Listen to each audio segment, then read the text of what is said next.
Papa Francisco já se encontra em Maputo para uma visita de 3 dias. População tenta bloquear estrada na Matola em retaliação à xenofobia. Inquérito sobre rebelião na cadeia de Nampula conclui que houve negligência por parte dos agentes correcionais.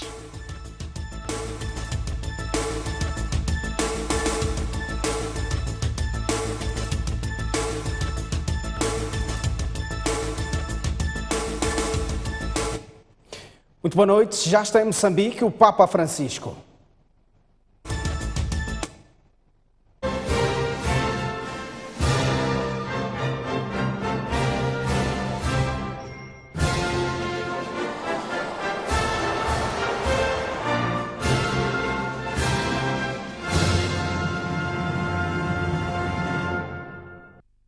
O Papa chegou esta noite a Maputo para uma visita de 3 dias.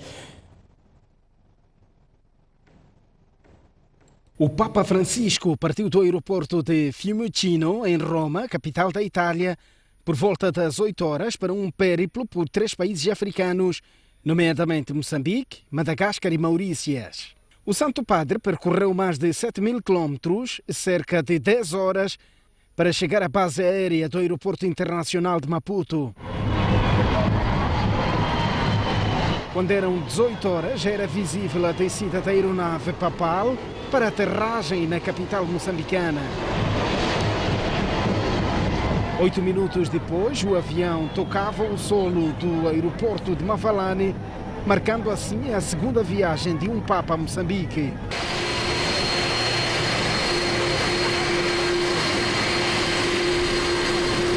Coube ao arcebispo da Beira, Dom Cláudio Dalla Zuana, dirigir-se à aeronave para convidar o Papa a descer.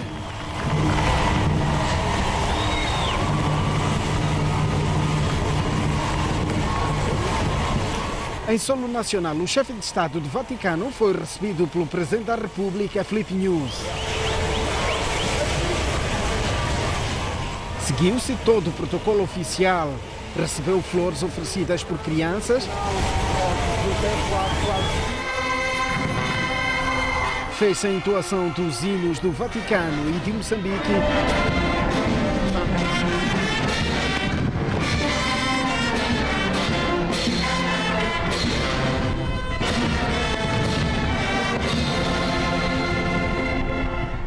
Revista Guarda de Honra.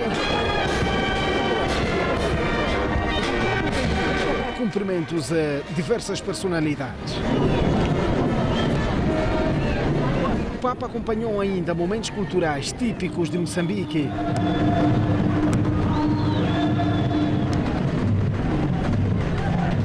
O Papa está em Moçambique para uma visita de 3 dias sob o lema Esperança, Paz e Reconciliação.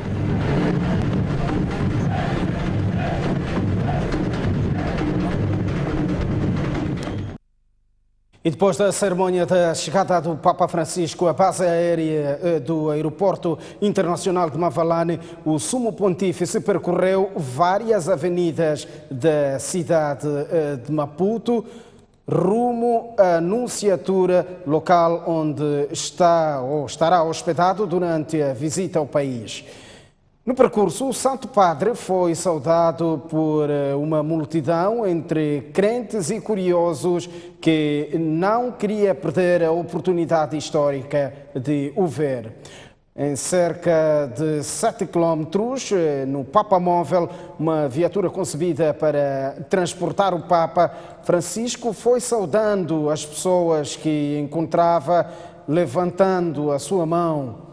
O Papa Francisco passou pela Praça dos Heróis Moçambicanos, percorreu a Avenida Acordos de Lusaka, seguiu a Avenida Eduardo Mondlane, como as imagens captadas pela STV documentam, uma das principais da capital moçambicana, até alcançar a Avenida Julius Nyerere. De seguida, entrou pela Avenida Kwame Nkrumah e minutos depois chegou à Nunciatura. E é para a Nunciatura que seguimos a esta altura o encontro do repórter STV Francisco Mandiate. Mandiate, muito boa noite. Que ambiente é que se vive aí a esta altura?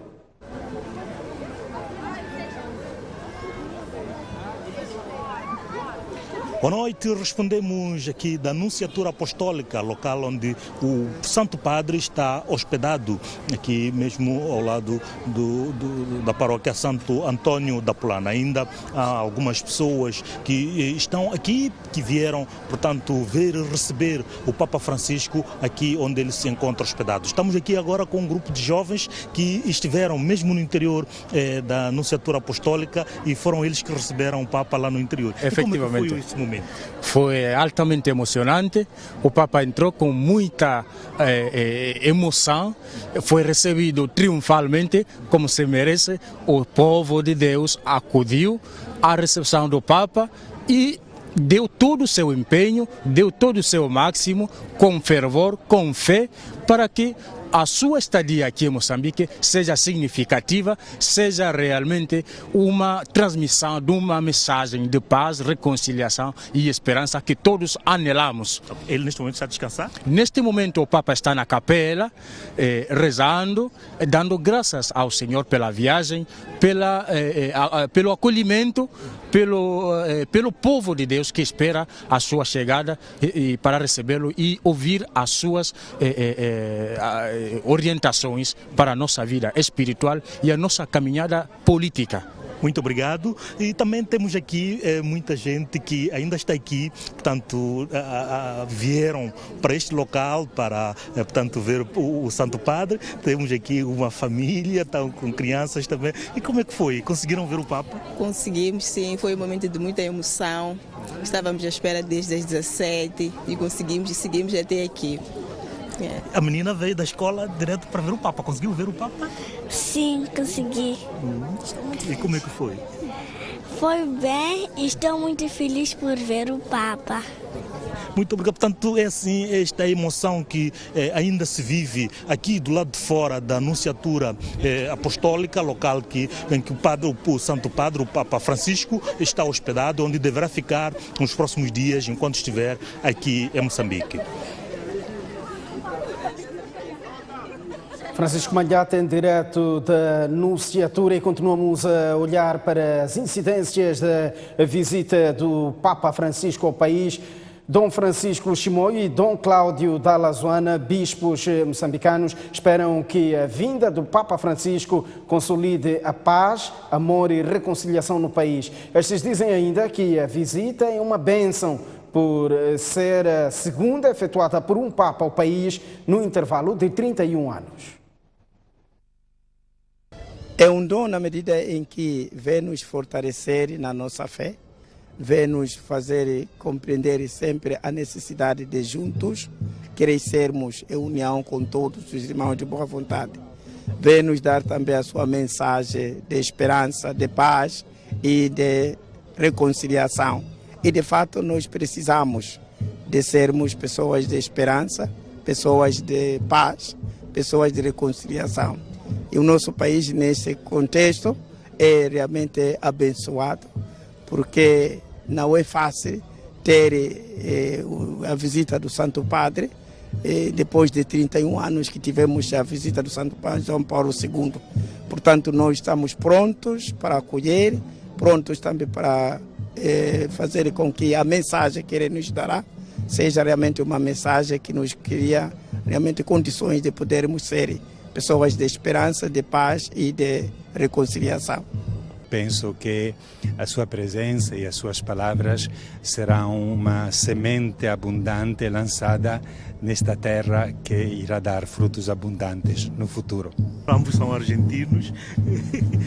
O que isso significa para se reencontrar o seu conterrâneo aqui nesta posição? Sim, é uma alegria encontrá-lo em outro lado do mundo e ver que no fundo caminhamos juntos, no fundo somos parte da mesma família, e o fato de ser cristãos e de ser chamados a anunciar o Evangelho de Jesus Cristo não tem limites de país, de nacionalidade, mas é para todo o mundo.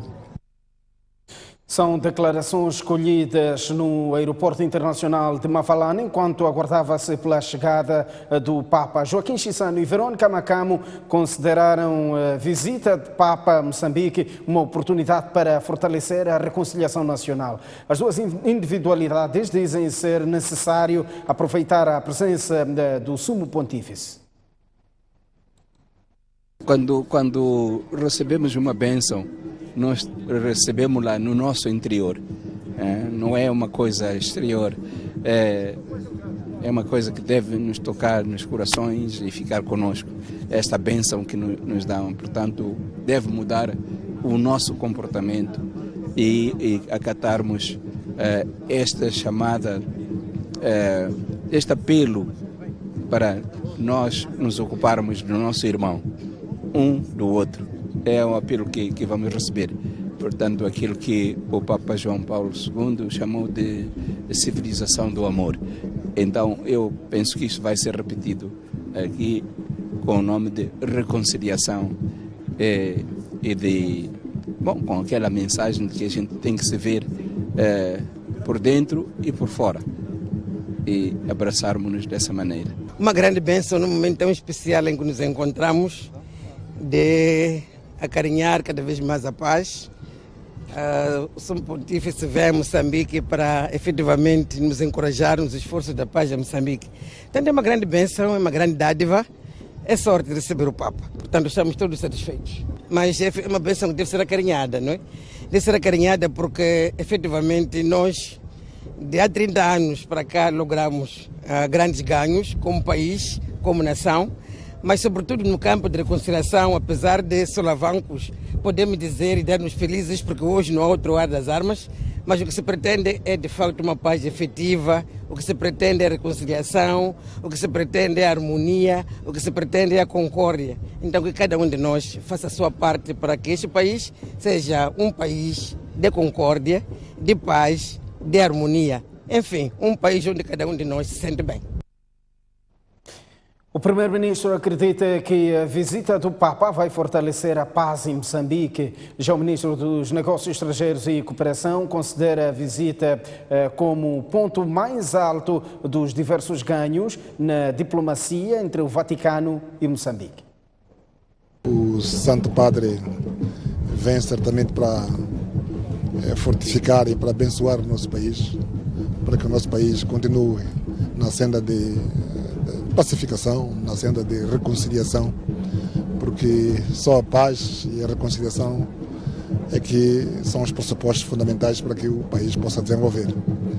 E nós precisamos dessa bênção, desse apoio do Santo Padre. E penso que ele vem num bom momento e estamos certos de que vamos ser abençoados e o Moçambique vai continuar na senda do desenvolvimento.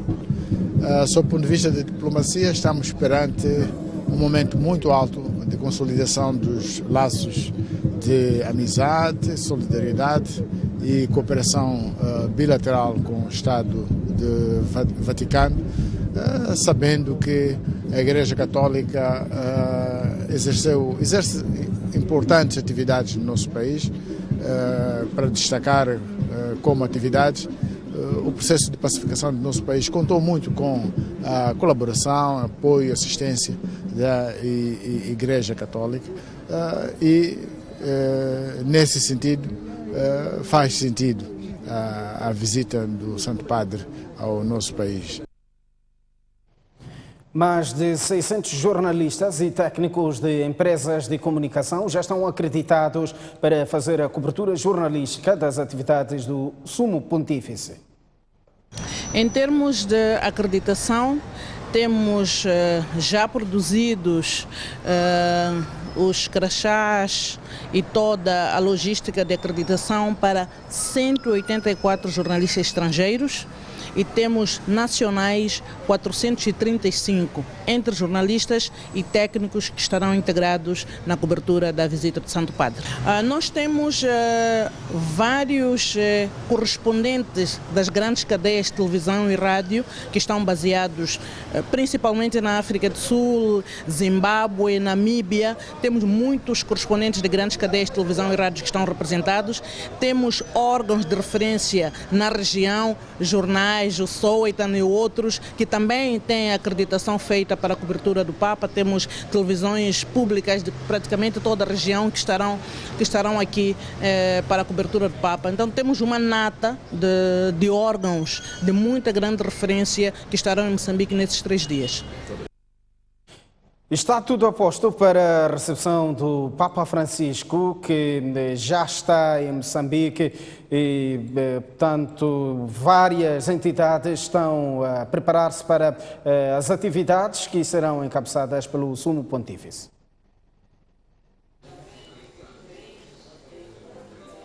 Continua intensa. Muito boa noite. Dificuldades no som desta matéria, pelo facto, as nossas sinceras desculpas, há mais de 8.000 assentos reservados apenas para personalidades no Estado Nacional do Zimpeto.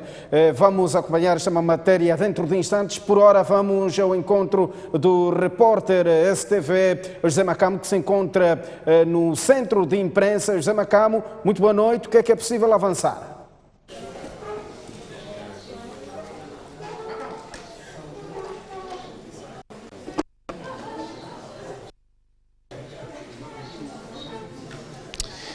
Boa noite, Gersil Chirinza. Boa noite, caros telespectadores da STV. Respondemos a partir da sala está aqui no centro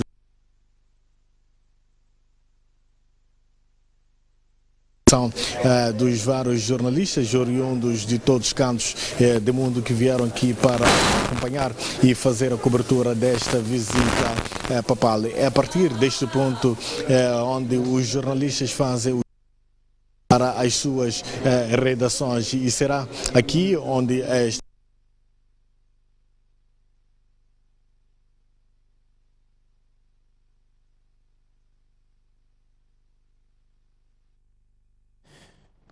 dificuldades neste contacto com o repórter STV José Macamo, e a esta altura recuperamos a matéria que dá conta de que está tudo a posto para a cobertura e a recepção tanto de todas as atividades que serão levadas a cabo pelo Papa Francisco no país. A poucas horas da chegada do Sumo Pontífice a Moçambique, continua intensa a procura de artigos com imagem do Papa Francisco, sobretudo as capulanas, como podemos ver nesta loja onde nos encontramos, localizada na Avenida Eduardo Mondlane. Há muitas pessoas que vêm cá para comprar as capulanas com a imagem do Papa Francisco. São capulanas por ocasião da visita do Papa a Moçambique. Foi fácil adquirir? Foi fácil adquirir, não há fila, venham todos aqueles que quiserem participar desta ocasião, festejamos a vinda do Papa a Moçambique, vai abençoar o nosso país, principalmente neste momento que nós estamos a ver momentos de paz, independentemente da crença religiosa, vamos todos participar nesta festa que é a visita do nosso Santo Padre a Moçambique. Vim comprar capulana para sexta-feira. Dia da celebração da missa? Exato. Comprou para si e para mais alguém? Ontem comprei para algumas pessoas da minha família e hoje vim comprar mais 2. Conseguiu encontrar? Consegui, graças a Deus. Este é o pavilhão de Machaquene, localizado na baixa da cidade de Maputo, local identificado para acolher o encontro interreligioso com jovens. O importante é que, neste momento, o local já está praticamente pronto para acolher este evento que vai acontecer já esta quinta-feira, sob a orientação do Papa Francisco. Hélder Matuassa, Amândio Borges, STV. Esta é uma matéria produzida quando dos preparativos da recepção do Papa Francisco ao país. Entretanto, o Papa já chegou a Moçambique. Há mais de 8.000 assentos reservados apenas para personalidades no Estado Nacional do Zimpeto. Faltando 2 dias para a missa papal, várias equipas desdobravam-se na tarde de hoje para os últimos detalhes. É dos poucos sons que se ouvem no Estádio Nacional do Zimpeto quando faltam 2 dias para a Santa Missa, que será dirigida pelo Sumo Pontífice. É que fora estes acabamentos, está tudo acertado ao mínimo detalhe para a recepção do Santo Padre e a realização do culto. A zona central do estádio já está preenchida por assentos, onde se vão acomodar várias personalidades, com destaque para membros do governo, dirigentes de várias instituições do Estado, diplomatas e líderes religiosos. As bancadas do estádio estão reservadas a milhares de moçambicanos, que também estarão no local para a missa histórica. O Papa Francisco vai deixar a sua mensagem durante a missa, a partir deste palco, que ainda está em finalização. Estará exclusivamente acompanhado por membros da Igreja. O chefe de Estado estará nesta tenda, de onde vai acompanhar todos os momentos da missa. Cadeiras para lá e para cá, últimos acertos decorativos, enfim, o Santo Padre veio e mexe com tudo e com todos. Nós estamos aqui para dar o nosso contributo também para que esta visita papal, que para nós consideramos uma bênção, tenha sucesso. A missa de sexta-feira a decorrer no Estádio Nacional do Zimpeto começa às 10 horas, sendo que as portas estarão abertas a partir das 5 horas da manhã e encerram às 8. A temperatura vai baixar a partir desta noite e haverá chuviscos na manhã de sexta-feira, dia da missa papal no Estádio Nacional do Zimpeto. A previsão é do Instituto Nacional de Meteorologia, que diz que a temperatura mais alta durante a visita papal será a 30 graus. Amanhã vamos ter um dia de céu um pouco nublado. A temperatura vai baixar relativamente ao dia 2. O que significa que amanhã, dia 5, vamos ter uma temperatura que estará entre 31 e 32 graus. Durante o dia, a máxima vai ser essa, de 31 e 32 graus. E no final do dia, já mesmo no final do dia, cerca das 22, 23 horas, vamos ter uma mudança do estado do tempo, com a ocorrência de ventos corajadas que poderão estar acima de 50 km por hora. Até mais ou menos 55 km por hora. Esse tema vai ser muito rápido. Depois da ocorrência dos ventos, vamos ter a ocorrência de algumas trovoadas dispersas e a ocorrência de chuvas fracas nas últimas horas do dia 2. E isso vai se manter para o dia 6. No dia 6 vamos ter a primeira parte do dia, mais ou menos desde as 0 até as 12 horas, com períodos de chuvas intermitentes. Significa que vamos ter ocasiões de ocorrência de chuvas fracas, depois paragem, mas depois vamos continuar com essas chuvas durante todo o período da manhã até cerca das 12 horas e o tempo melhora no período da tarde.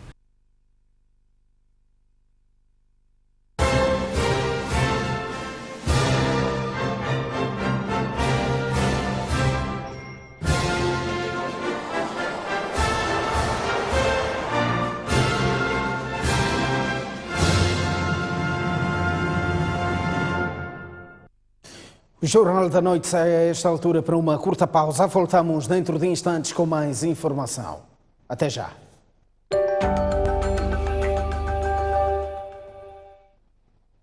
Muito boa noite. Uma vez mais estamos de volta ao jornal e com os ecos da campanha eleitoral.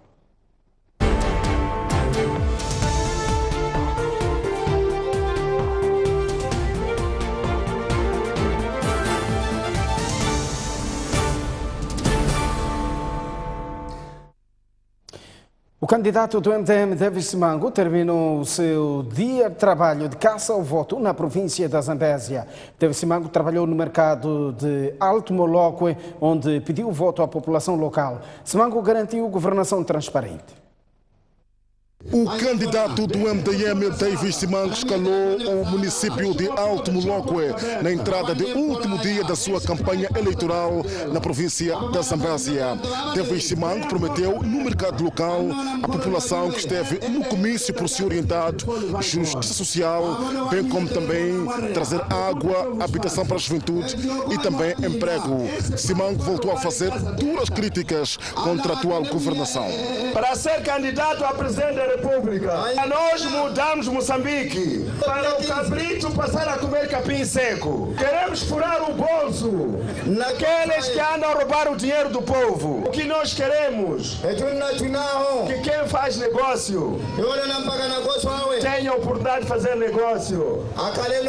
Quem faz agricultura que faça de uma forma resiliente. Por isso, vim cá pedir o vosso voto. Nós queremos que os homens moçambicanos tenham a paz. Não é paz entre duas pessoas. É paz com todos os moçambicanos. Aqui no Alto Moloque partiram a perna do Chechema, que é o nosso membro aqui. Significa que não há paz. Significa que andam a perseguir pessoas. O que nós queremos é que a cada um de nós tenha amor com o próximo. Cada um de nós possa fazer a sua vida política sem ser perseguido. Temos que estar unidos para nós mudarmos o cenário. Porque se nós não mudarmos isto, vamos continuar a sofrer. Vamos continuar a ser humilhados. Vamos continuar a ser explorados na nossa própria terra. Vão continuar a roubar o dinheiro do povo. Vão continuar a criar dívidas e a pedir o povo para pagar.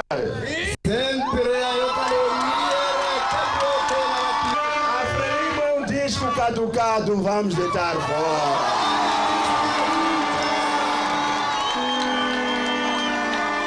Depois da província da Zambésia, Davis Simango parte à província de Nampula para também namorar o eleitorado rumo às eleições de 15 de outubro.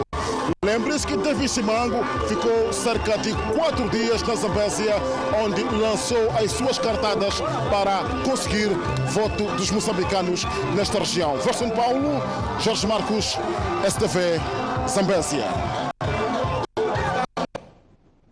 E a seguir, o trabalho dos repórteres posicionados em Nampula para acompanhar então o dia de trabalho de Davis Simango neste 5º dia de campanha eleitoral. O distrito de Morupula foi a porta de entrada do candidato presidencial do Movimento Democrático de Moçambique na província de Nampula. Davis Simango deixou a sede do distrito e preferiu percorrer mais de 30 quilômetros até ao povoado de Mulhaniwa. Simango refere que com esta ação pretende compreender como as pessoas vivem nas zonas rurais. E só para chegar aqui, compreendi logo. Está a nossa estrada. A estrada não dá para andar. Há que melhorar essa estrada. A pergunta que a gente faz: se há um governo aqui, por que é que não resolve esse problema da estrada? Não sei se consegui ver um centro de saúde ao lado. Estamos preocupados com a saúde das pessoas. Possam beber água própria. Preocupados com as próprias pessoas que trabalham na saúde. Também me preocupa, meus irmãos, os professores. Davis Simango apelou os eleitores a votar em massa em si e no seu partido, defendendo que só assim o país conhecerá um rumo diferente. Temos que nos preparar, meus irmãos. Eu vim pedir o voto para o MDM. O voto para nós trazermos nova forma de estar. O voto para que possamos mudar o ritmo de vida que nós temos. Este é um disco, toca música. Esse disco fica raspado, fica caducado esse disco. O que é que nós fazemos com esse disco? Deitamos fora, né?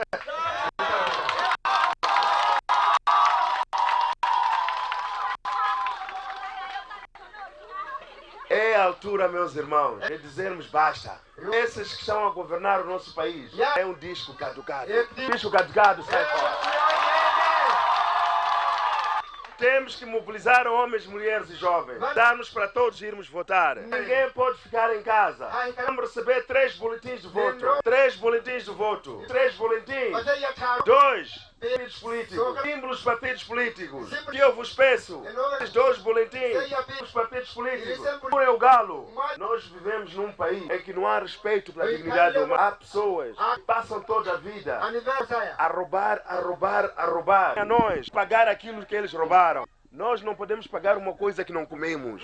Entretanto, o candidato presidencial do MDM vai interromper a atividade de caça ao voto nesta província para acompanhar a visita do Papa, podendo retomar no próximo dia 6. Ao quinto dia de campanha eleitoral, a Frelimo, Renamo e MDM e Manica privilegiaram contactos interpessoais como estratégia de caça ao voto rumo às eleições de 15 de outubro.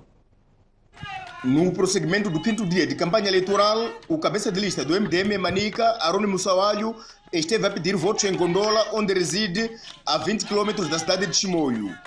Ziwisane kuti voto yedu gore rino ngaende kuna Davis Mangu uye ngaende kuna Jongwe, nekuti Davis Mangu ndi munhu akapangidzira kutonga kwakanaka kubeira, por isso anhu azhinji anoenda kubeira anoya chiti Davis Mangu achinja beira. Ndo gore rino ari kuda kuchinja nyika ino yese. Saka tirofamba techikumbira voto yenyu kuti tisarudze mudia 15. Gondola também é uma zona em que eu vivo e eu quero passar a mensagem aos meus vizinhos, aos meus irmãos e a todos aqueles que sempre partilham o meu dia a dia. E Gondola é um distrito, uma vila que tem problemas de via de acesso, tem problema de água, tem problema de energia e tem problema de pontes. Então eu quero acreditar que se o MDM ganhar como governo provincial, vai ter que intervencionar em algumas áreas. Por sua vez, uma brigada do partido Renamo, chefiada pelo cabeça de lista Alfredo Magumice, esteve de casa em casa no bairro Piloto, cidade de Chimoio, onde pediu voto para a Perdiz e para o Sufu Mumade. Mas até Frelimo amara gurisa Moçambique ensene na dívida que ainda acaba dinheiro za Estado. 2 bilhões e 200 milhões de meticais. Dinheiro esse nós tem que gurisa Moçambique irero nessa porra na dívida. Por isso, nyumba yanu hii kumunda kwanu pamana guliswa. Wanabwera kwa kile tempo kuzamukwatira pano. Asu mpaka titu mpaga nyumba yanu? Asu mpaka ne? Asifika dokumento? Afika ne? Ndi umbava. Então, tiro kupedir dia 15, por favor. O Sufu Mumade na Renamo, Pambuto Estado. Obrigado. A candidata a governador de Manica pela Frelimo, Francisca Tomás, esteve no distrito de Tambara. Mas na cidade de Chimoio, a conquista ao eleitorado esteve a ser dirigida pelo adjunto-chefe do gabinete de preparação das eleições, que usou os feitos alcançados na área de educação para pedir votos. Para além da paz, nós temos o projeto nos próximos 5 anos de continuar a construir mais escolas, mais hospitais, mais água para a nossa população. A título de exemplo, aqui ao nível da cidade do Chimoio, só no bairro 7 de Abril, uma criança não precisa de sair no bairro 7 de Abril para estudar fora. Pode fazer o ensino primário, do primário, pode fazer o ensino secundário do primeiro e segundo ciclos, pode fazer o ensino superior. Estou a me referir aqui de licenciatura, mestrado e doutoramento na Faculdade de Engenharia da Univizambeze, isso no bairro 7 de Abril. Renamo convocou hoje a imprensa em Quilimane para reagir às declarações da nova presidente do Instituto Nacional de Estatística. Falando em nome do presidente do partido, Venâncio Mondlane disse que as palavras de Elisa Magawa são uma espécie de declaração de guerra.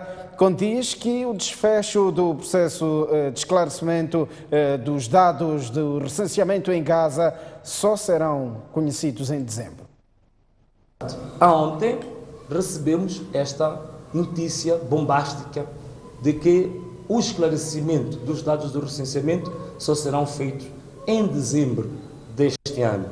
Portanto, aqui nós temos uma situação que é importante salientar. Primeiro, é que os processos eleitorais, do ponto de vista legal, têm privilégio em relação a todos os outros processos normais. Significa que a PGR, que recebeu a queixa-crime há mais de um mês, já devia, no mínimo, ter notificado a Renamo para dizer em que ponto é que se encontrava a queixa-crime. A CNE, que recebeu, para além dos ilícitos eleitorais, há mais de 2 meses, que nós submetemos, recebeu o pedido da Renamo para a realização da auditoria, durante um mês não disse absolutamente nada. Portanto, é a PGR é a CNE, que estão a servir como agentes de obstrução da justiça eleitoral. Portanto, esta é uma situação muito grave que nós queremos denunciar. Este pronunciamento da nova presidente da CNE, do INE, representa para nós uma espécie de uma declaração de guerra, porque não faz sentido absolutamente nenhum que todo o povo moçambicano está à espera de um esclarecimento de uma questão gravíssima, que for a manipulação dos resultados, e, pura e simplesmente, se diz, dando-me tão leve, que os resultados serão depois do processo eleitoral, quando a situação e o caso concreto tem a ver justamente com uma questão essencial do processo eleitoral, que não se pode ir à votação sem haver um esclarecimento prévio dessa situação.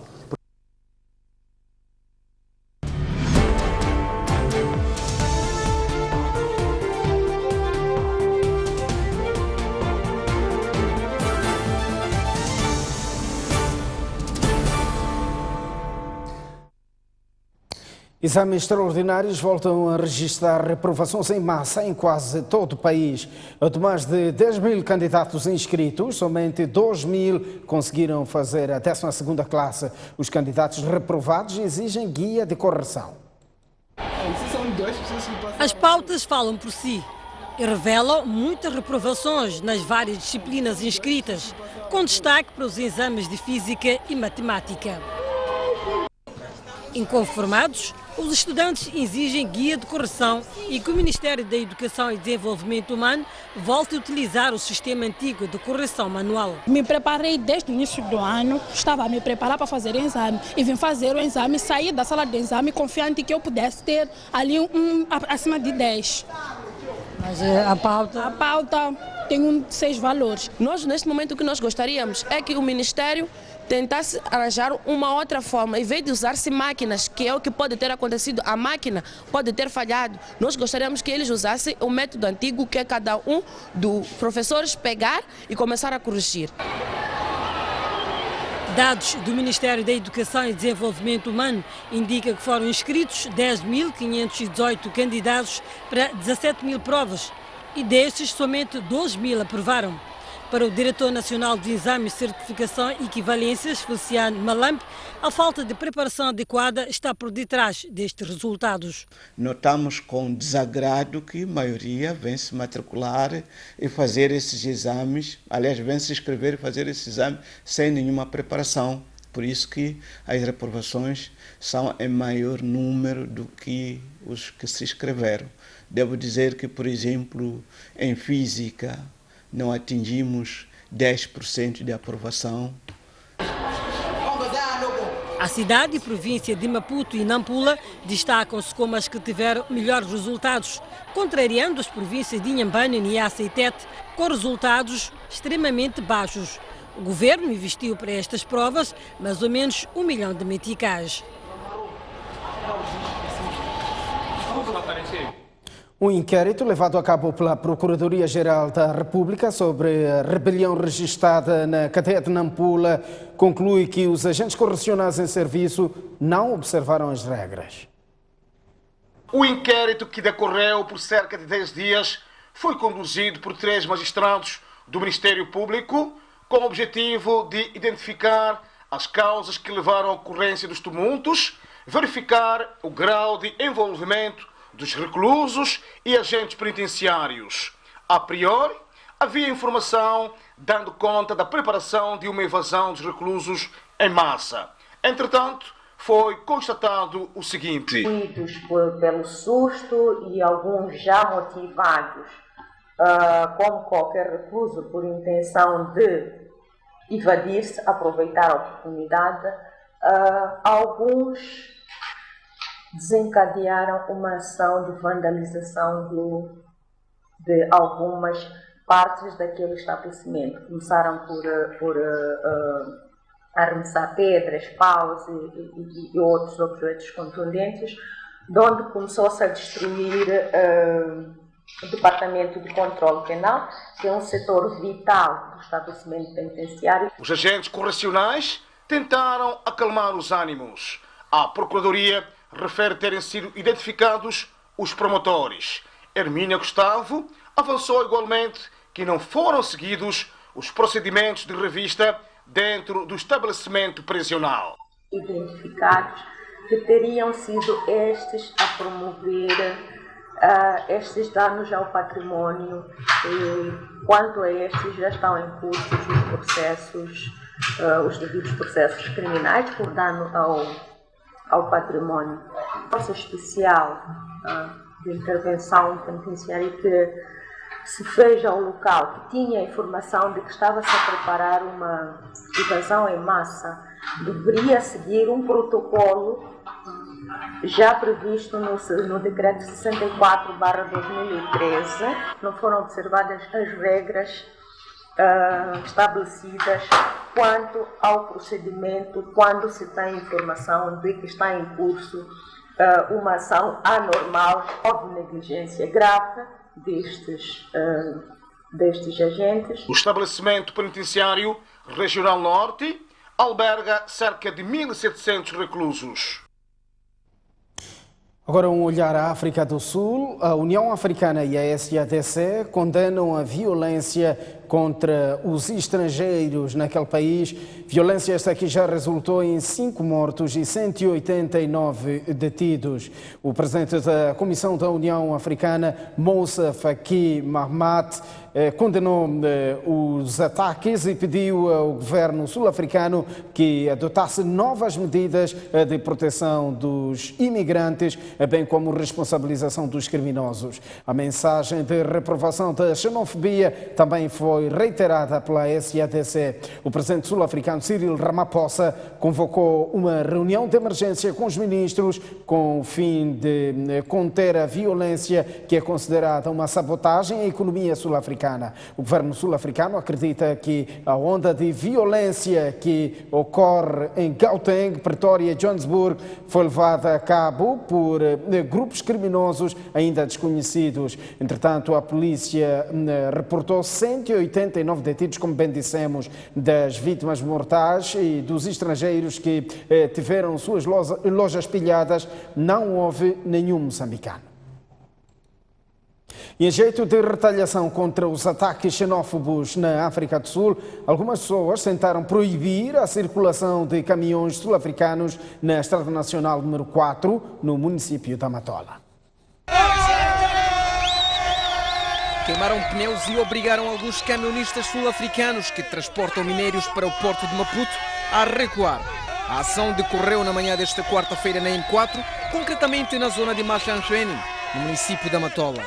Em entrevista à STV, os protagonistas dizem que queriam bloquear a passagem de caminhões sul-africanos como forma de protestar contra a onda de violência contra estrangeiros em algumas cidades sul-africanas, que já fez pelo menos 5 mortos. A África do Sul está a matar moçambicano, diz que não precisa mais de moçambicano.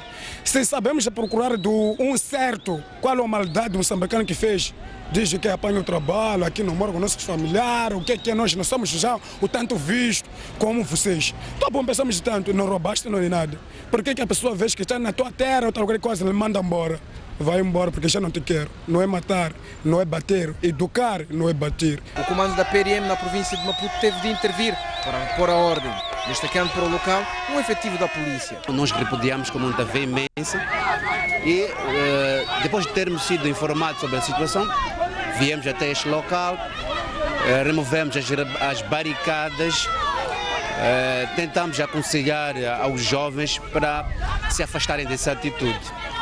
E agora a situação está calma e controlada, como podem ilustrar as imagens, e ainda continuamos aqui no terreno no sentido de controlar a situação. Na manhã desta quarta-feira houve tentativa de incêndios de pneus aqui para poder paralisar as viaturas que chegam da África do Sul, neste caso os caminhões de diversa carga, mas a polícia paralisou esta tentativa de populares arredores desta zona da N4 aqui em Machanchweni. Uma parte do efetivo da polícia já se retirou deste local. Até a chegada da nossa reportagem podemos ver. Até tarde desta quarta-feira o trânsito continuava sem sobressaltos na N4, incluindo a circulação de caminhões sul-africanos. Bartolomeu Langa, Romeu Carlos, STV. Agora o desporto, os Mambas venceram hoje as Maurícias por 1-0 em mais uma aventura rumo ao Mundial 2022 e para o banco técnico, assim como os jogadores, esta vitória significa muito trabalho parte da equipa. Parabéns ao grupo pela vitória. que nada tá ganho, nós temos um jogo em casa, que temos que entrar forte e ainda mais. O grupo já estava ciente das dificuldades que iríamos encontrar no jogo, tendo em conta que temos vindo a sofrer e bons resultados. Eu acho que essa vitória serviu de motivação para o grupo poder continuar a trabalhar. Precisávamos de entrar concentrados, que é para poder ganhar o jogo.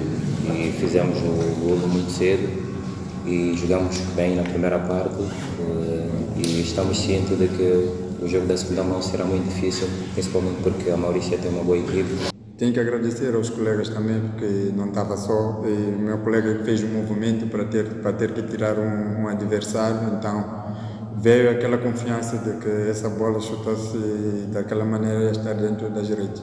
Nós cumprimos o nosso plano, os jogadores estiveram concentrados desde o primeiro momento, nós começámos bem o jogo, marcámos e depois soubemos controlar o jogo e soubemos sofrer. E os jogadores foram muito competentes e foram muito solidários dentro de campo e, acima de tudo, nós conseguimos cumprir o nosso plano. O Ferroviário da Beira e o Costa do Sol decidem nesta noite quem irá passar para a final da Liga Moçambicana de Basquetebol. O jogo desta noite não está a ter transmissão pela STV devido à cerimónia da recepção do Papa Francisco. Eram revolucionários de Costa do Sol na segunda parte. No primeiro jogo dos playoffs das meias finais, a melhor de 3, da Liga Moçambicana de Basquetebol Mozal 2019, parecia que estava tudo encaminhado para a repetição da final de 2017 entre os locomotivas. No segundo jogo, viu-se um Costa do Sol mais arrojado e a conseguir bloquear as principais pedras de Nazir Salé, que deixaram escapar uma diferença de 20 pontos, perdendo o jogo e empatando a série 1 igual. Às 18 horas de hoje, os primeiros e únicos treinadores moçambicanos, com estatuto de instrutores da Federação Internacional de Basquetebol, disputam a negra a partida decisiva para a passagem final. Perdemos realmente o controle do jogo. Isto vai fazer com que reativamos o próximo, porque afinal de contas, por este modelo competitivo, a melhor de 3, vai nos dar que a gente tenha outra abordagem no próximo jogo.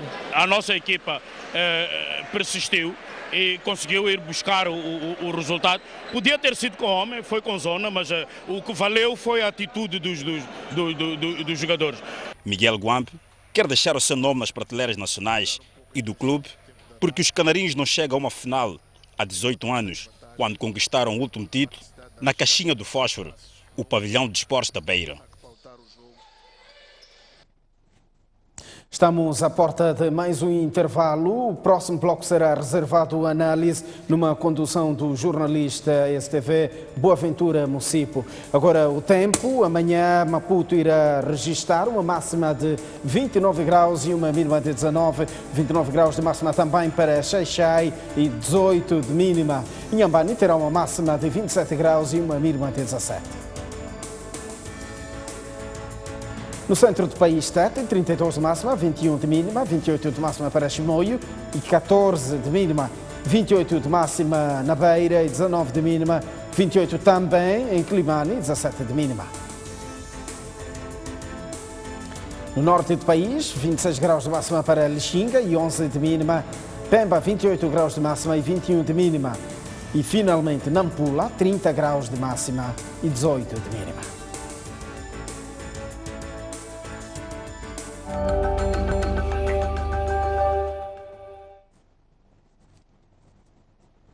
Muito boa noite, caro telespectador. Seja bem-vindo a este espaço de comentário. Hoje vamos falar da xenofobia na África do Sul. O fenômeno voltou a eclodir. Há 5 mortes e centenas de feridos. Em Moçambique, vimos sinais de retaliação hoje com tentativas de bloqueios da estrada N4, uma principal via ao nível do nosso país. O setor privado já veio reclamar perdas avultadas. A xenofobia é recorrente na África do Sul desde 1994, quando o apartheid foi extinto. Há reações de força de vários países africanos, em particular Nigéria e Ghana. A África do Sul é o principal parceiro econômico de Moçambique e é uma espécie de segunda pátria, uma vez que a maior parte dos moçambicanos no estrangeiro encontram-se na África do Sul. Vamos então discutir a fundo a xenofobia na África do Sul, olhando para as causas, lideranças, respostas dos Estados africanos e questões jurídicas. Para fazer o debate de hoje, conto com 2 convidados. Do meu lado direito, Frederico Congolo. que é docente e pesquisador da Universidade Joaquim Chissano, antigo ISRE. Do meu lado esquerdo, António Niquise, que é jurista e especialista em relações internacionais. Boa noite aos dois e sejam aqui bem-vindos ao programa. Começo por si, Frederico Congolo, e a primeira questão que as pessoas querem entender é quais são as razões que levam cidadãos sul-africanos a matarem, a ferirem, a pilharem o próprio comércio no seu país. E, sobretudo, esta questão, por que os estrangeiros são os bodes expiatórios pelos problemas econômicos e sociais que se vivem na África do Sul? Muito obrigado, STV, pelo convite. Aproveitar a oportunidade para endereçar os meus sentimentos de pesar para as pessoas que se perderam e para as famílias enlutadas. Dizer também que este é um ato que se condena de todas as vertentes possíveis. Por quê? Existem efetivamente algumas pequenas razões para poder explicar isto. Existe, em princípio, uma instrumentalização, não é? Existe recorrentemente uma intervenção propositada, podemos até dizer. Estamos a falar de instrumentalização política. Instrumentalização política, sobretudo das massas sul-africanas, mas é um grupo muito bem identificado, o grupo dos cidadãos sul-africanos, porque não é toda a nação sul-africana que pauta por este comportamento. Os cidadãos sul-africanos que infelizmente pautam por este comportamento, regra geral, são as pessoas mais pobres, que têm em algum momento baixo nível de literacia. E esses é que se encontram numa fase mais vulnerável em resultado da recente crise econômica que está a atravessar a economia sul-africana. A instrumentalização política que ocorre, que regra geral é criada por alguma parte das lideranças políticas sul-africanas, quer seja um nível de governo ou, por exemplo... Os partidos da oposição? Até membros do governo. Exato. Até membros do governo. Okay. Nós temos governos Mas vamos locais... especificar como estamos a falar do ANC, que é governo. Sim. Estamos a falar de que mais? O próprio presidente... Julius Malema? Sim, o próprio presidente da República, enquanto candidato nas recentes eleições, em algum momento teve um discurso que acabou apelando a este sentimento anti-estrangeiro, em parte. É verdade que esse é um discurso que tem muita aceitação nas bases e provavelmente terá servido como instrumento político para poder angariar votos, mas tem o efeito negativo, não é, de efetivamente promover a violência. Quais são as outras elites políticas que podem ter conduzido a esta situação, a tal instrumentalização, como se refere? Por exemplo, não me ocorre perfeitamente o nome, penso que é o senhor Machaba, algo assim parecido, que é penso que é o mayor, não é, de Johannesburg, falou da necessidade de se recuperar a soberania da cidade de Johannesburg. Mas a interpretação que é feita pela base desse discurso de recuperar a soberania é, efetivamente, criar uma ausência dos estrangeiros naquela região. Então, há um discurso político que propicia, que cria um terreno. Exato. E essa intervenção política é recorrente. Em 2015 tivemos, por exemplo, o discurso do rei Zulu, Goodwill Zwelithini, que acabou também provocando o mesmo tipo de efeito. Mas é preciso dizer, para além disso, que existem as chamadas razões profundas. E havemos de ir às razões profundas. Obrigado. Deixa-me só também ouvir aqui o olhar do Niquise. Vamos às causas. Congolo levanta aqui um ponto central, que há alguma instrumentalização política, quer do partido no poder, quer dos partidos que não estão no poder, que propiciam, que abrem caminho para esta situação de xenofobia na África do Sul. Tem a mesma percepção? Bom, primeiro agradecer pelo convite e pronto, dizer que é de fato uma situação complexa que pode ser analisada na perspectiva estrutural, aspectos mais amplos da conjuntura interna também têm que ver com o problema, incluindo a dimensão política como foi colocada, mas eu ia olhar para a dimensão econômica. E se tivéssemos que olhar para as estatísticas, alguns números, vamos olhar, por exemplo, para a tipificação da xenofobia em casos. Nós temos um universo percentual, uma população migrante de 3 milhões, por ali. Não está a falar de moçambicanos? Não, 3 milhões no universo geral. No geral, exato. De estrangeiros na África do Sul, onde 1,6, 1,7 são africanos. Mas se olhar, o mais interessante é que desta minoria de africanos negros, a maior parte deles economicamente representam perto de 1% daquilo que seria o volume de incomes que poderia gerar esta ira xenófoba relativamente aos nativos, porque mesmo a terra é detida em 85% pela minoria branca, que são perto, no universo percentual dos sul-africanos, 7, 8%, mas que detêm 85% de toda a riqueza. Então, é preciso compreender as vicissitudes do próprio processo da luta contra o apartheid, que ainda existem resquícios deste processo opressivo, que remete a esta necessidade, não é, deste tipo de crimes hediondos, de violação contra a propriedade, de bens de pessoas. Eu considero isto uma tipificação de crimes que não são admissíveis em pleno século XXI. Portanto, no seu entendimento, pela leitura que faz, há razões econômicas profundas. Quando fala de razões econômicas, de que está a falar? Está a falar de pobreza, está a falar de desigualdade, é exatamente isso que conduz as pessoas a este tipo de agressão?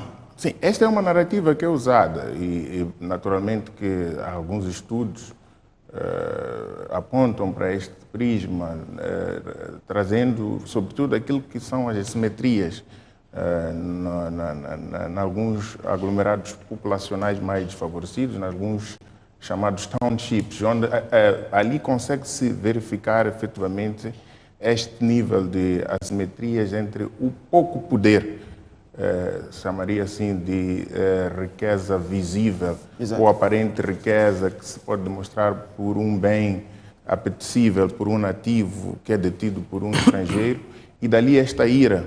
Mas é preciso reconhecer que esses estrangeiros todos estão na África do Sul, nem todos eles estão lá ilegalmente, estão a operar dentro de um Estado que é um Estado de direito e democrático, e o Estado sul-africano tem a obrigação de salvaguardar os interesses destas comunidades. Mas vemos o Estado sul-africano a vir dizer que não se trata de xenofobia, que as pessoas que cometeram estes crimes são criminosos. Portanto, Exatamente. A fazer a separação aqui das águas.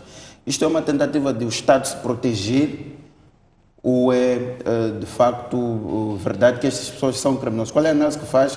E aqui vamos entrar para a posição dos Estados, a posição da África do Sul perante este tipo de situações, perante a xenofobia. Não, o primeiro aspecto importante que é de salutar é que o próprio Estado sul-africano, através do próprio Presidente da República, o Cyril Ramaphosa, já se distanciou e condenou veementemente este tipo de atos. Isto é uma posição de Estado muito forte e advertiu, portanto, a todas as instituições de direito, nomeadamente a polícia, os agentes que devem proteger os interesses públicos e privados para que intervenham e salvaguardem, sobretudo, o bem mais precioso. E que se esta reação é genuína, considerando o que levantava aqui Congolo, de que há um aproveitamento que os políticos fazem, sobretudo o Cyril Ramaphosa, quando era candidato.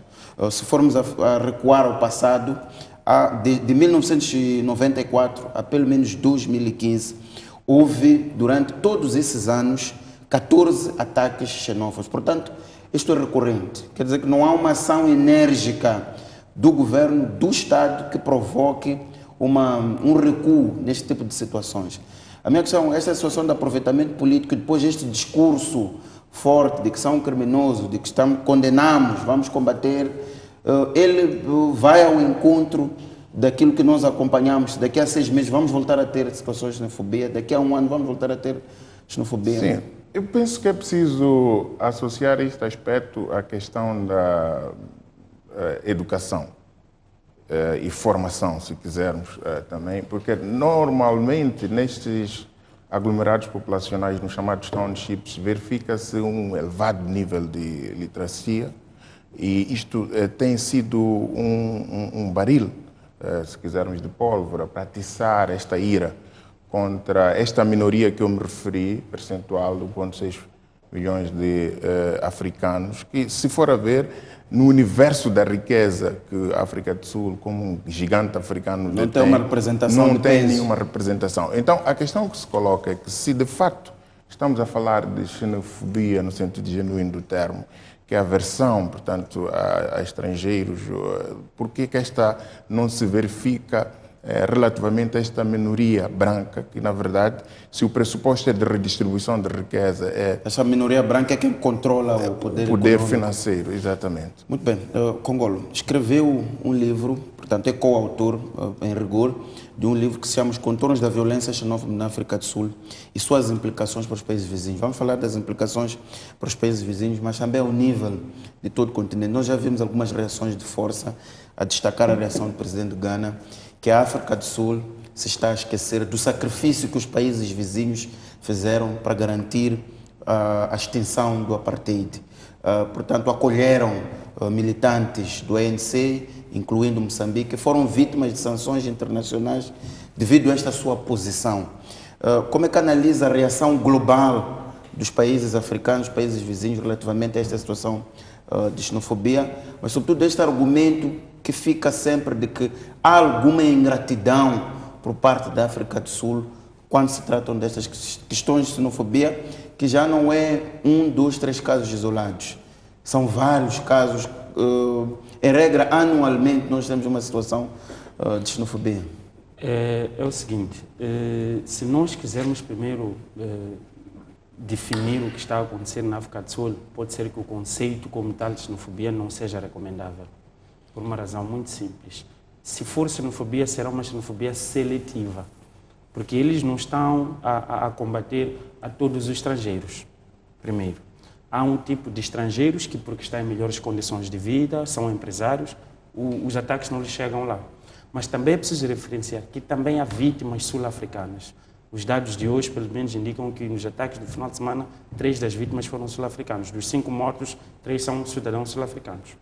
Relativamente às consequências para os países vizinhos, efetivamente está a começar a criar-se um efeito fatiga, não é? Exato. E há aqui uma certa impaciência, uma intolerância dos Estados que eu penso que é legítimo. Aliás, o que significa aquele sinal que vemos hoje na N4, aqui em Moçambique? O sinal de retaliação, embora sem estrutura, mas pelo menos representa um sinal é uma ação muito minúscula, é uma ação muito minúscula, mas que tem um duplo sentido.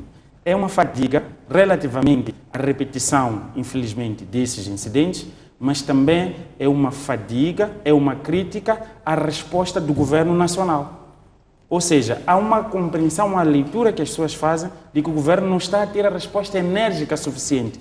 Então as pessoas tendem a querer fazer a justiça pelas próprias mãos.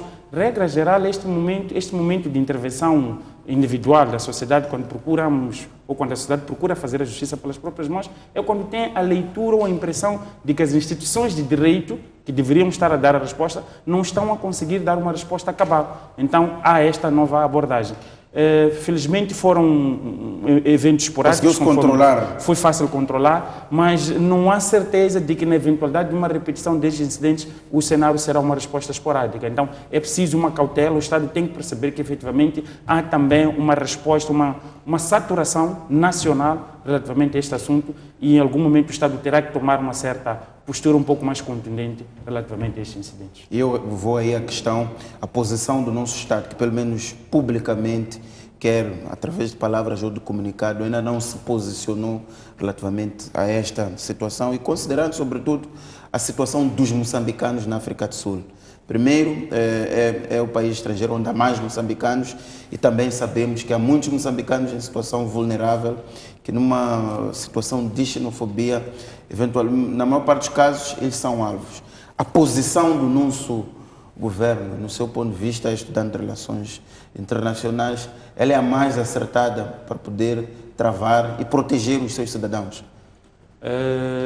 Depende, é preciso ver, são momentos diferentes, nem sempre que temos ataques xenófobos temos vítimas moçambicanas, efetivamente, mas até o momento, por exemplo, a reação do governo nigeriano é totalmente compreensível, tendo em conta que as principais vítimas neste momento foram cidadãos nigerianos. Então, há uma resposta imediata. O presidente nigeriano mandatou um enviado especial para a África do Sul para interagir com o presidente sul-africano especificamente sobre esta matéria. No caso moçambicano, não temos ainda vítimas. Mas temos que reagir quando tivermos as vítimas. Exatamente. Não temos de reagir quando tivermos as vítimas. Mas, neste momento, seria provavelmente imaturo ou um pouco precipitado dizer que o Estado moçambicano não tomou uma posição, talvez dizer que não tomou uma posição pública. Porque nós não sabemos, por exemplo, o que pode estar a acontecer exatamente nos corredores diplomáticos. Não é? Eu quero acreditar que certamente deve ter havido alguma interação e, muito provavelmente, a resposta contundente que o próprio presidente Cyril Ramaphosa está a dar é que também é uma forma de se antecipar às críticas que ele sabe que vai receber dos países vizinhos. Então, ele está a tentar mostrar, de certa forma, que o Estado, enquanto Estado sul-africano, está consciente das suas obrigações e é em resultado disso que foi enviando, então, as forças policiais para poder pôr cobra à situação. E há de perceber também que há um esforço que as autoridades sul-africanas estão a fazer de ir comunicando permanentemente o resultado das operações. O número de detidos, os locais que foram atacados, o número de vítimas. Então, acha que isto ajuda a acalmar? A acalmar, efetivamente ajuda. E é preciso deixar claro que internamente, o governo do dia sul-africano também é criticado por uma aparente inoperância relativamente a este assunto. Mas, neste momento, já está a pôr cobro e está a tomar discursos contundentes, extremamente críticos e que acabam efetivamente mostrando que há consciência da necessidade de uma resposta atempada. Mas, infelizmente, ainda não se pôs cobro à situação. Muito bem. Nikis, qual é o significado que dá àquilo que vimos na N4? Congolo levanta aqui a ideia de que pode representar um sentimento de saturação dos nacionais face à lentidão ou incapacidade de resposta dos Estados. Ou seja, aquilo aconteceu, não há vítimas mortais moçambicanas neste caso, mas há danos já voltados. Nós ouvimos hoje, numa conferência de imprensa, a Algia dizer que não conseguiu meter na África do Sul mais de 300 caminhões. Portanto, isso é um impacto econômico bastante profundo. Qual é a representação que isto tem, sobretudo aquilo que vimos na N4, estes sinais de abalo econômico, como é que os interpreta? Bom, um aspecto importante a reter é que o Estado sul-africano, à luz dos protocolos e acordos internacionais, tem compromissos regionais, à luz da SADC e também da União Africana. Está aí o projeto de uma união monetária e aduaneira, o projeto de livre comércio. Isto tem apoiado bastante as economias regionais no continente e, se olharmos para o exemplo dos outros continentes, nesta complementaridade. E é um facto que a mobilidade e o fluxo de negócios entre Moçambique e a África do Sul é muito relevante para a estabilidade macroeconômica dos dois países. Se olhar para estes caminhonistas que circulam em território nacional, que movimentam bens de várias ordens, isto é um volume de negócios muito grande, que representa para a balança de pagamentos da África do Sul, assim como de Moçambique, um significado. Tem um peso enorme, tanto mais que a fronteira de Ressano Garcia é uma das mais movimentadas. É a principal fronteira terrestre do país. Exato. E ainda hoje, se fizer um estudo muito básico, vai compreender que já esta situação tem estado a criar danos no setor comercial, privado e até informal. Nós temos o mercado grossista dos impetos, que tem uma dependência muito forte, não é, das importações provenientes da África do Sul. E este sinal, na verdade, resulta desta necessidade de se fazer compreender que, não, naturalmente, que o povo moçambicano é pacífico, mas que não está alheio. E como vê, o nível de violência como tal não se manifestou contra as pessoas, os motoristas. Mas isto pode representar um sinal de insatisfação em relação à reação do governo do dia, no sentido de que o governo nada está a fazer e vamos agir pelas mãos próprias. Não, aqui não tem, esta não é uma causa que se pode pôr como se tratasse de relações a deteriorarem entre Estados ou governos. Como eu disse no início, estamos a falar de crimes hediondos contra a propriedade, contra pessoas e bens, que se podem também categorizar pela dimensão muito hedionda. Tipificamos até de crimes humanitários que vão demandar a necessidade de algumas investigações das organizações que tutelam direitos humanos ao nível das Nações Unidas, mesmo ao nível regional. E aqui nós estamos a falar de fricções entre Estados ou entre governos. Existe também porque são crimes tipificados, quer na lei penal sul-africana, assim como no caso de Moçambique, que cuidam dessas matérias devidamente. Existe o princípio de não ingerência nos assuntos internos, como um princípio que norteia as boas relações de vizinhança e cooperação entre os Estados. Mas, de qualquer forma, Nikice, isto tem implicações a nível dos países vizinhos, em particular aqueles países em que os seus nacionais foram vítimas mortais. Sim, a posição que vimos no... da Nigéria de enviar alguém para pedir explicações ao governo sul-africano, a reação do Ghana, que levantou esta questão da ingratidão dos sul-africanos. E aí temos que olhar para o mérito, porque nós temos, ao nível da África do Sul, temos instituições consulares, para além da nossa representação diplomática, existe naturalmente, claramente, um trabalho que está sendo feito de forma preventiva.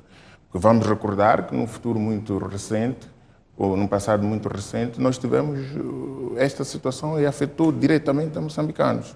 Alguns foram, inclusivamente, carbonizados de forma muito hedionda. E acho que, por consequência do que nós sofremos no passado, pode ter existido um nível de precaução para que os nossos concidadãos a residirem e a trabalharem na África do Sul pudessem tomar este assunto como um assunto sério.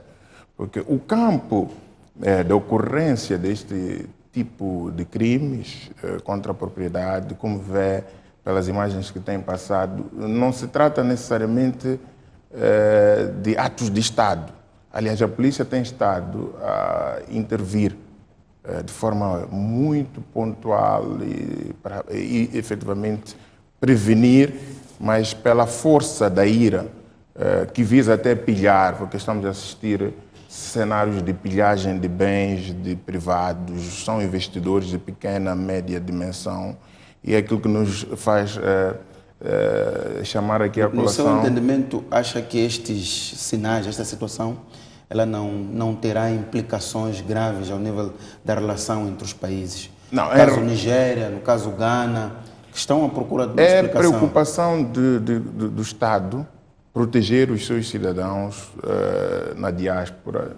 No caso da Nigéria, que tem uma comunidade significativa na diáspora sul-africana, deve efetivamente emitir um sinal, porque a maior parte desses crimes estão sendo perpetrados contra a propriedade de cidadãos nigerianos que têm estado lá a promover negócios de forma lícita ou ilícita. Se são casos de polícia, tem que ser resolvidos. E que se associarmos a situação dos 2 polícias moçambicanos que foram mortos na zona da Ponta Douro por militares sul-africanos, a esta situação de xenofobia, há sempre um sentimento de que a África do Sul, quando bem o entende, trata-nos mal. A situação dos vistos ao nível da fronteira, vistos não propriamente porque isso já não existe, mas os procedimentos ao nível das fronteiras. Há pequenas mudanças que depois levam a certos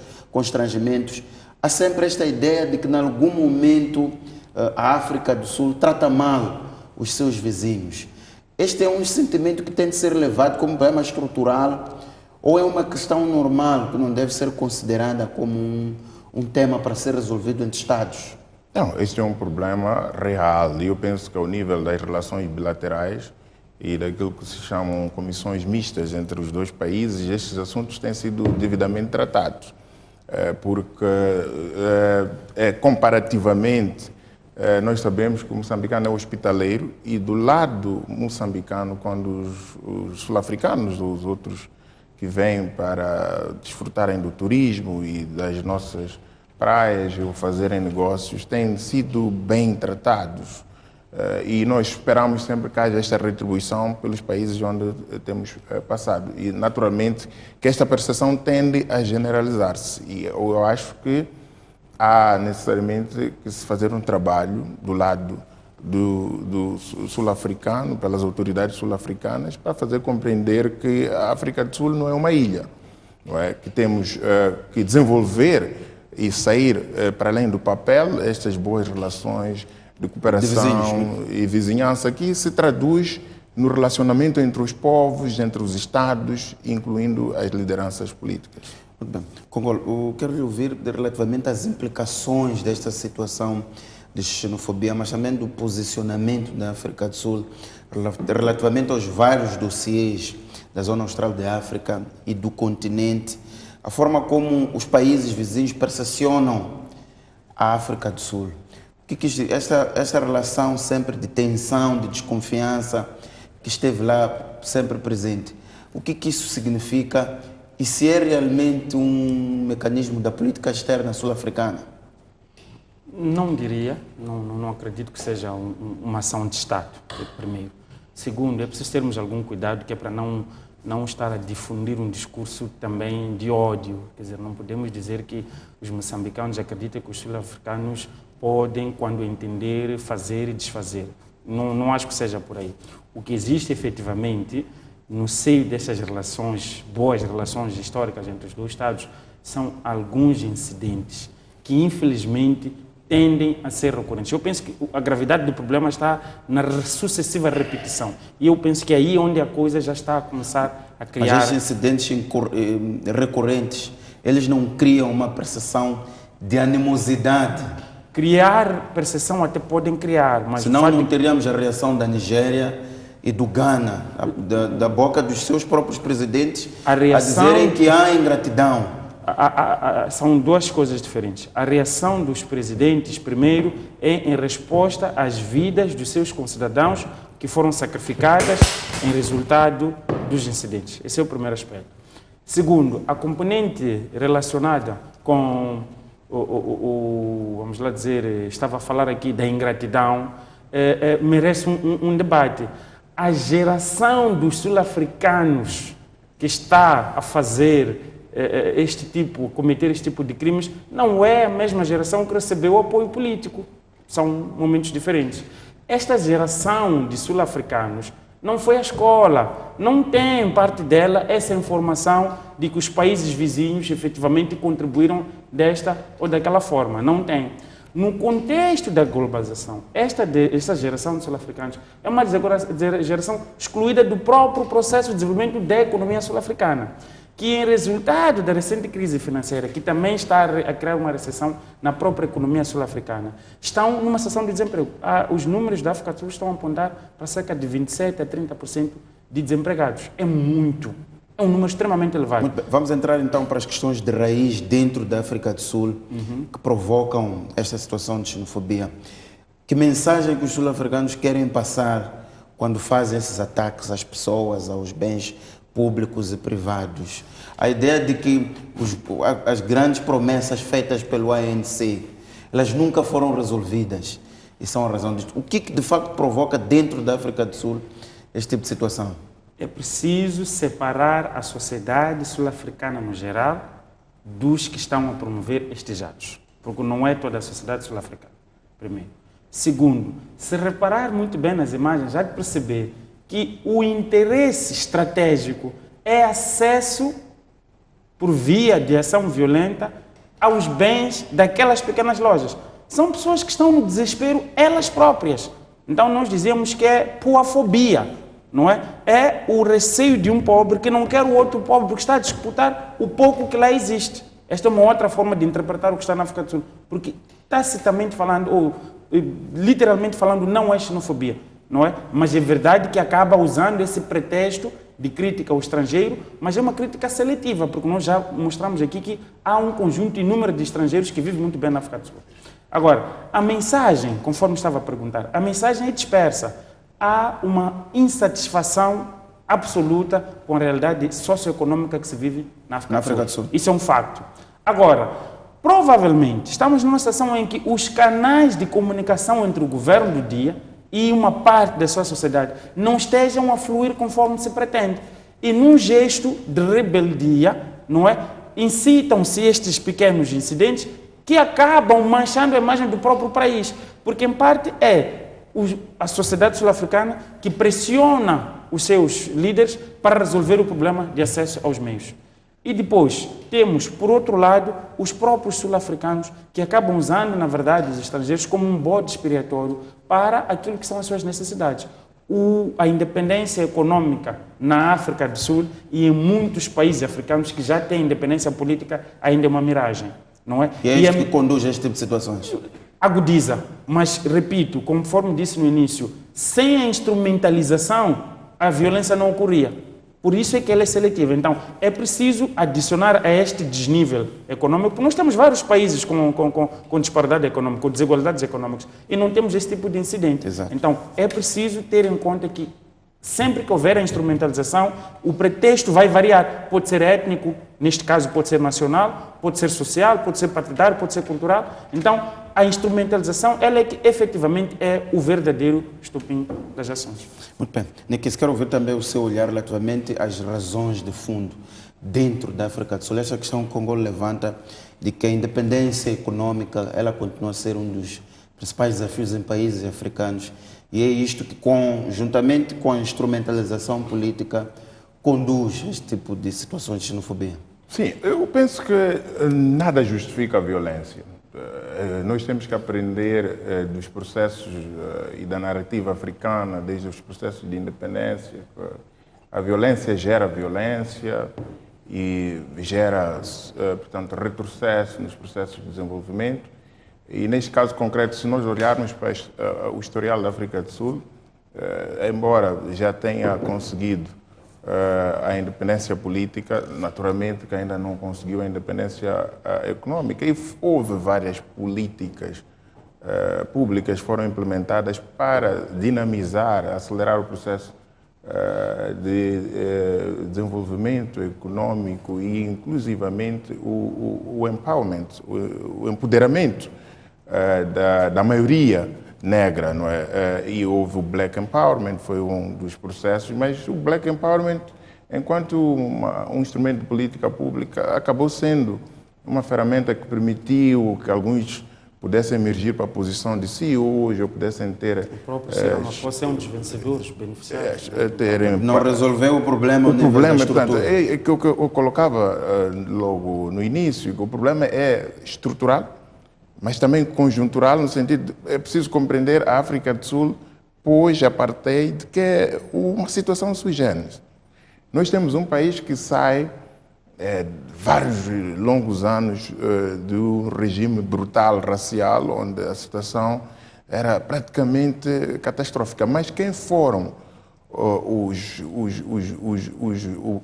blue collars, os black powers que faziam a economia sul-africana, portanto, o catalisador, a máquina que fez com que a África do Sul continuasse a ser este gigante, são exatamente os países, portanto, da região austral. Moçambique contribuiu significativamente e temos ainda hoje um universo significativo de moçambicanos que operam nas minas e nunca foram os próprios sul-africanos. Existe também este problema da cultura de trabalho. Para além da questão da formação, da educação, não é? A educação concorre para esta incitação à violência. A formação é uma coisa, pode ser ligada a títulos, a graus acadêmicos, etc., mas a formação é uma questão de base. E a maior parte destas famílias que vivem nestes subúrbios não tem esta oportunidade de formação em famílias tradicionais que podem absorver valores de convivência social. E isto é um fator que os próprios sul-africanos têm que resolver. Então, é ali onde nós chamamos, em termos de teoria de resolução de conflitos e outras áreas que cuidam desta matéria, chamamos a colação a necessidade de olharmos para o problema não como um assunto necessariamente de Estado. Temos aqui um problema endógeno, não é? Que pode, naturalmente, ter efeitos a médio e longo prazo, a nível regional, e quando falo regional da SADC, assim como da União Africana, mas até este preciso momento, estes casos, o próprio Estado sul-africano tem os tratado como casos criminais que estão a merecer o devido atendimento.